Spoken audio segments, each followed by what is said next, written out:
we've been primarily focusing on proportional relationships in linear equations, but now we're going to switch to the more difficult part, which is the non-proportional relationships.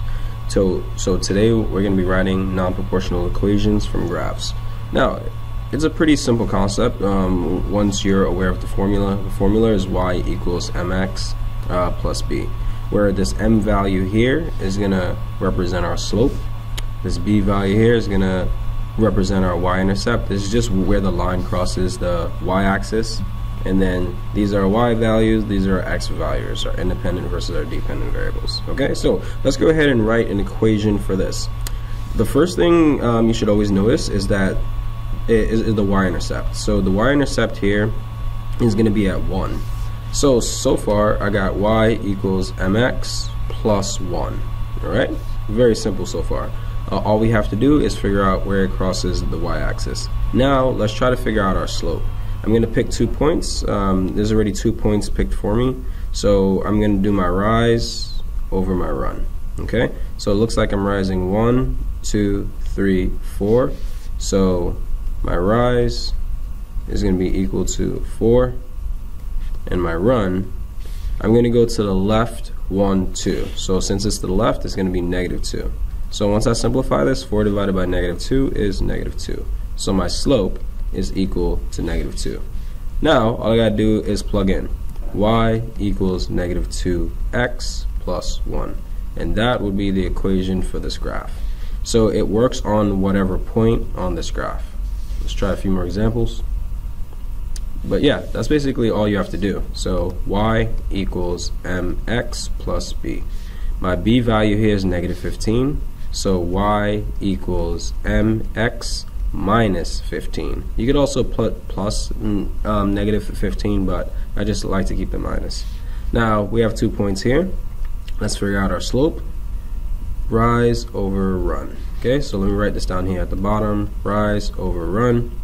Now keep in mind the scale here, because these are not going by ones. These up here are going by ones, but these down here are going by fives. So this is going to be 5, 10, 15. Okay, so I'm going to be rising 15, so it's going to be 15, and then I'm going to go to the right 1, 2, 3, so 3. Okay, so 15 divided by 3 is equal to 5. My slope is equal to 5. Now let me just go ahead and plug in y equals 5x minus 15. That would be the equation for this graph. Try another example. It's always important to write down the formula, y equals mx plus b. So my y-intercept here, it looks like this is going by 3's, 3, 6, 9, 12. So my y-intercept here is going to be 9. So y equals mx plus 9. Now I'm just going to do 2 points. It seems like there's a point here and there's a point here. Now notice I could use this point, I could use this point. It doesn't matter. I'm going to get the same thing either way. Alright, so I'm going to rise 3, 6, 9. So I rise 9, rise, run, so I rise 9, and then I run to the left, so this is going to be negative. So this is 1, 2, 3. Okay, so that's negative 3. So negative 3. So 9 divided by negative 3 is going to be equal to negative 3.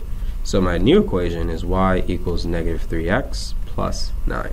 Okay, it's really just that simple. You just have to make sure that you have points that you can use, and that's basically it. Now let's actually go ahead and try a few more, and then we're going to work backwards. Once again, y equals mx plus b.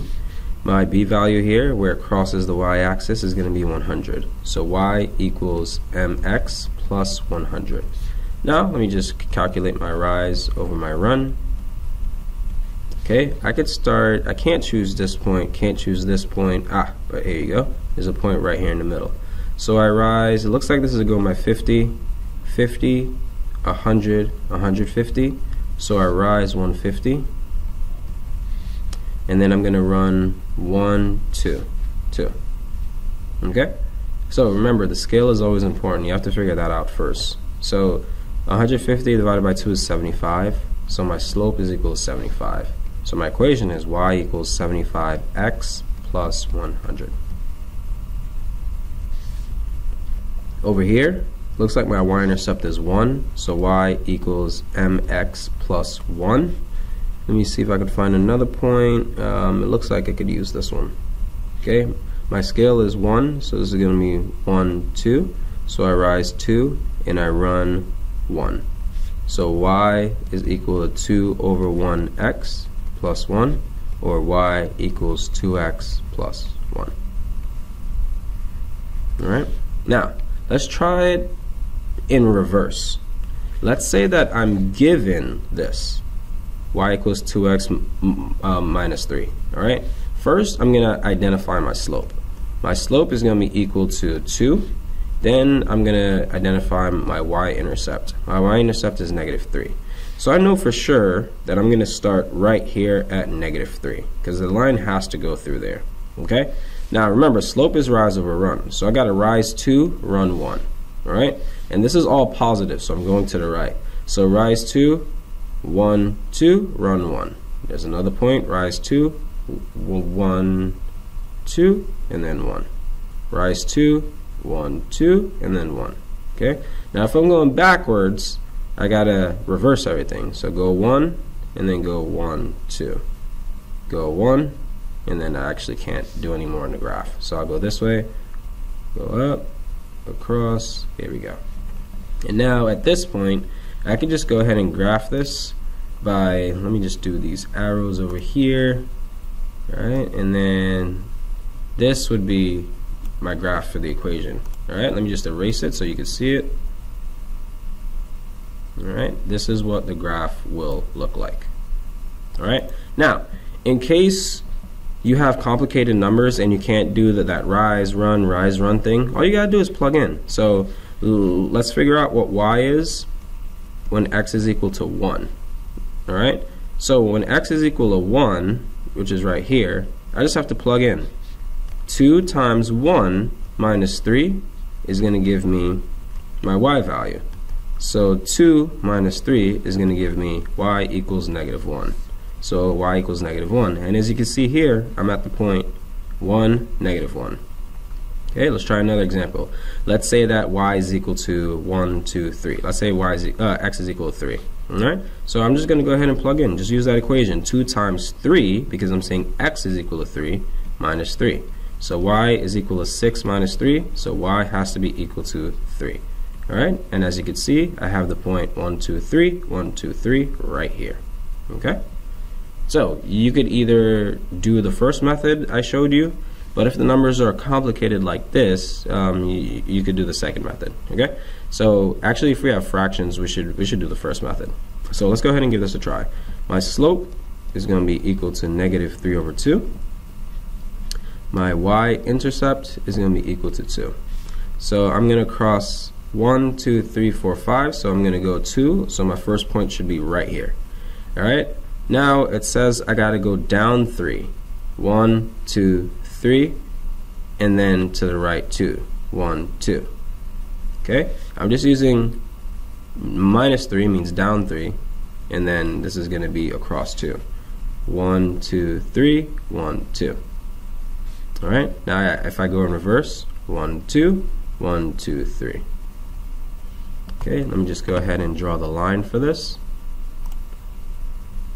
So it looks like my equation is going to be right here. It's going to keep going past, but yeah, this is going to be my line for the equation with the arrow keeping going out. Okay, now let's say I wanted to do tables, for example. X, Y. Alright, I'm going to only pick even values is because it'll be easier to calculate them. So when x is equal to 2, we got y equals negative 3 over 2 times 2 plus 2. So y is going to be equal to negative 6 over 2 plus 2. Y is going to be equal to negative 3 plus 2.